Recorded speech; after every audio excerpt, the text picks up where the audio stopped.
नमस्कार दोस्तों, आज हम इंट्राहेपेटिक कोलिसिस्टेसिस ऑफ प्रेगनेंसी के बारे में जानेंगे। ये एस्ट्रोजन और प्रोजेस्टेरोन के अमाउंट बढ़ जाने की वजह से होता है।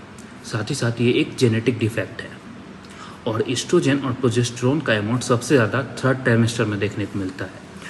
तो ये इंट्राहेपेटिक कोलिसिस्टेसिस ऑफ प्रेगनेंसी ये भी थर्ड ट्राइमेस्टर में देखने को मिलेगा। ये मेनली होता क्यों है, आइए इसे समझते हैं। फीमेल जो कि प्रेग्नेंट होती है उनके बॉडी में बाइल एसिड्स बनता है और बाइल सॉल्ट्स बनता है। इस बाइल एसिड्स और बाइल सॉल्ट्स नॉर्मल कंडीशन में बॉडी से एक्सक्रीट आउट हो जाते हैं, लेकिन इस कंडीशन में ये बाइल एसिड और बाइल सॉल्ट फीमेल के प्लाज्मा में एक्यूमुलेट होने लगेगा और ये जब फीमेल के प्लाज्मा में एक्यूमुलेट होगा तो ये काफ़ी सारा सिम्टम्स कॉज करता है। जैसे कि सबसे पहला सिस्टम प्रोराइटिस कॉज करता है। प्रोराइटिस का मतलब इचिंग कॉज करेगा, रेडनेस हो जाएगा।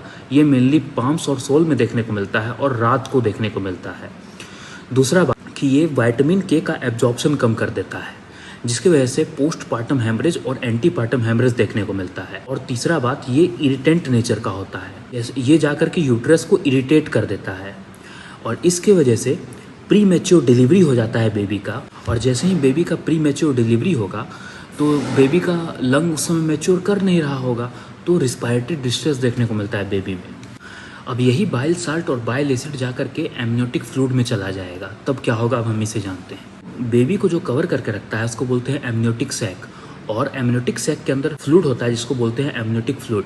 यही बाइल साल्ट और बाइल एसिड जा करके एमनियोटिक फ्लूइड में जा करके जमा होने लगता है और बेबी क्या करता है, इस एमनियोटिक फ्लूइड को निगल लेता है।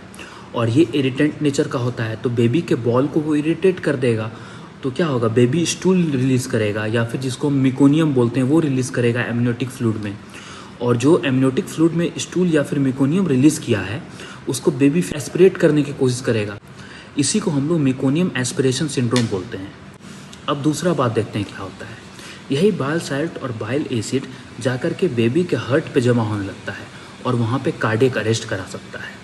अब इस कंडीशन के डायग्नोसिस के लिए सिंगल मोस्ट क्राइटेरिया जो कि बहुत ज़्यादा इफेक्टिव है कि हम लोगों को बाइल एसिड का लेवल देखना है। अगर बाइल एसिड का लेवल 10 माइक्रोमोलिक्यूल से ज़्यादा है तो हम समझ जाएंगे कि इंट्राहेपेटिक कोलिसिस्टेसिस प्रेग्नेंट वुमेन को हो चुका है। अब इसका मैनेजमेंट की बात करते हैं। किसी फीमेल को ये कंडीशन डेवलप कर गया है तो हम उसको यूरोडिऑक्सीकोलिक एसिड देंगे और विटामिन के का इंजेक्शन देंगे।